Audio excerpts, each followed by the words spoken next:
And welcome back to Community Viewpoint this afternoon. We're still covering for John. He's supposed to be toasting us somewhere over the Midwest right now. So we're happy to be here in his place. And I'm happy to have Albert here with us.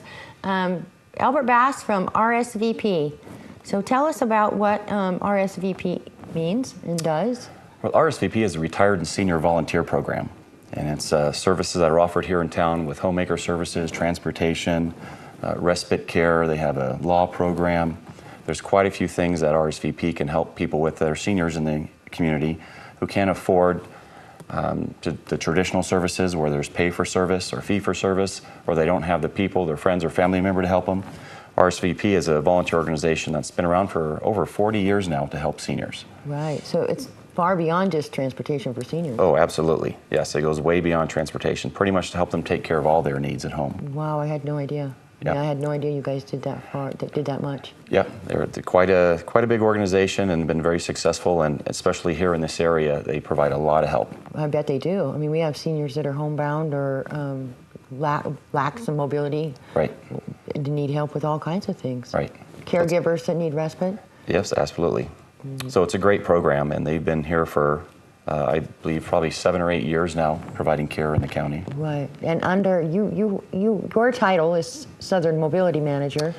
Yep, I was hired last March by RSVP as a mobility manager to help with mobility issues within the town and the community. Of course, our biggest issue is the lack of transportation, which is what a mobility manager works with.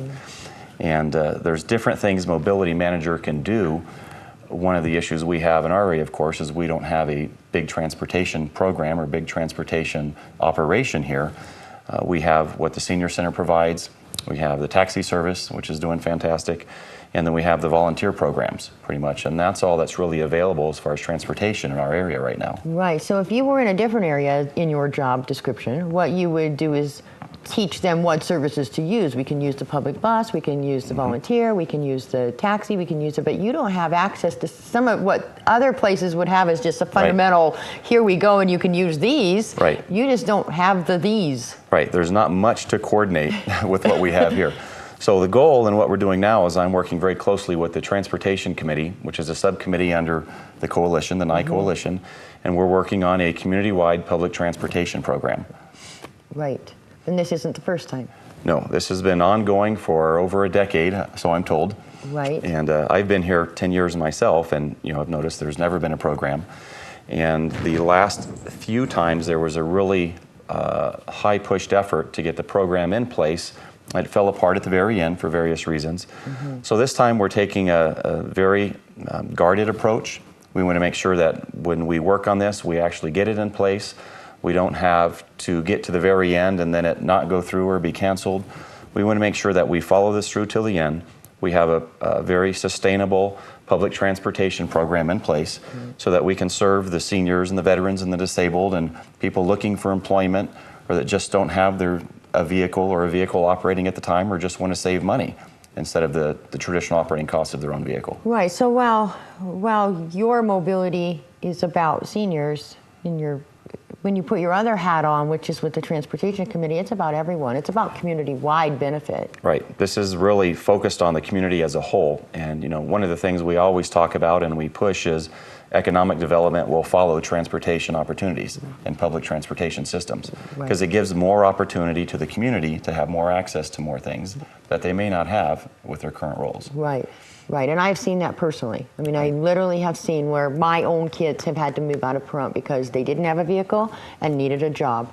And they went somewhere where they could get to work by bus. Right. And we see that all the time. We have 16 counties in the state of Nevada, and we're one of the last few counties with the population we have, probably the very last that's really suffering in this area.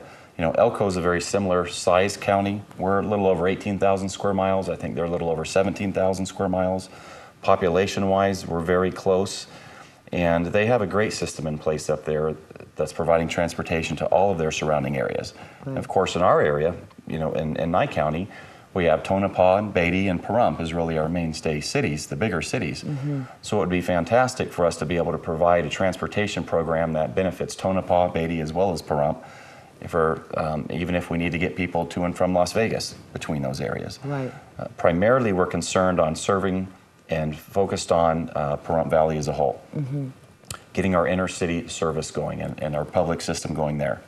But we want to expand that into providing services for Tonopah and Beatty to get them to and from our services here in town too. Right, because as soon as you've got a service here in town, then a couple of days a week you could provide transportation from Tonopah to Pahrump, and they could still get around and do what they needed to do and get back home. You wouldn't have to even do a daily route to Tonopah and Beatty. Yeah, a couple days a week. Then they would still see huge benefit from it. And that's a very successful program in some of the other areas, like Mesquite, for example. They do 2 days a week. They go into Las Vegas from Mesquite. They have a shuttle bus that takes riders to and from. And 1 day a week they go to and from St. George for people for their medical appointments there. Right. And it's been very successful. Well, we see that the rural areas have a whole different set of needs than if you're in Metro Las Vegas. And so you have to think outside the box or you're not going to get the services out here. No, and that's what we have to do now is be very creative and make sure we learn from everything we've done in the past. There's been a lot of effort put into these programs and trying to get them established in the last 10 years by many people. Right. So we want to take that knowledge and what they learned and what worked and what didn't work and help move that forward, but be very creative and very careful in how we move forward to make sure this time that we get in place a very successful, sustainable program. Right, right. And I know that you had said before you saw lots of times when a good idea came across.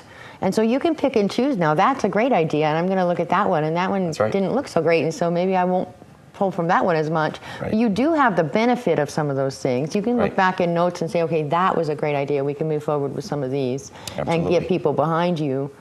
Now it's a matter, like you say, though, of treading carefully enough that you're presenting a really full program. Right, and getting all of the community partners involved, through the coalition, through our town leaders, through our county leaders, all the businesses in town. We need people in the community to support this program and to support the initiative on launching the program.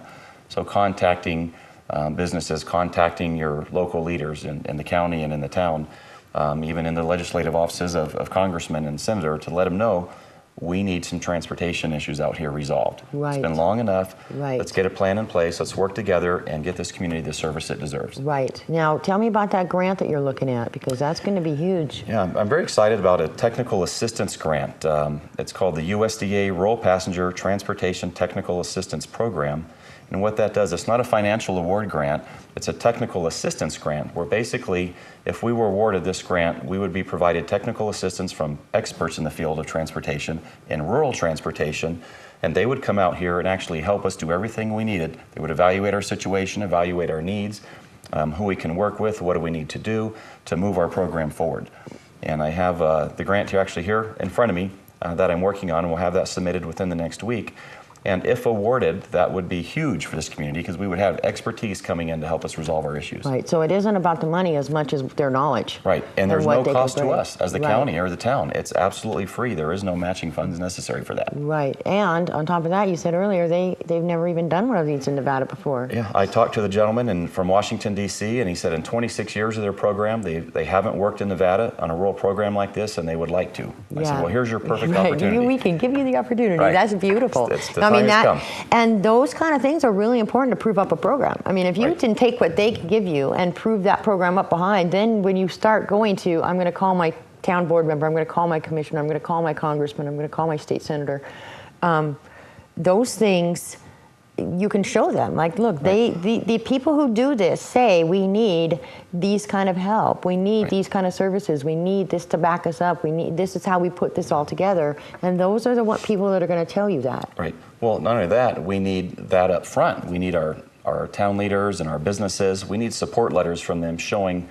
we are in support and in favor of a public transportation system, because those need to be submitted with your paperwork and your grant. They need to know one of their very big requirements is their local consensus and community support for this project. Right, and I know that we, speaking as a chamber, are going to be helping put that out. So Fantastic. We're going to be doing emails, we're going to be doing letters. Folks, be watching for them because we have some time limits on this. We need to get on this probably yesterday.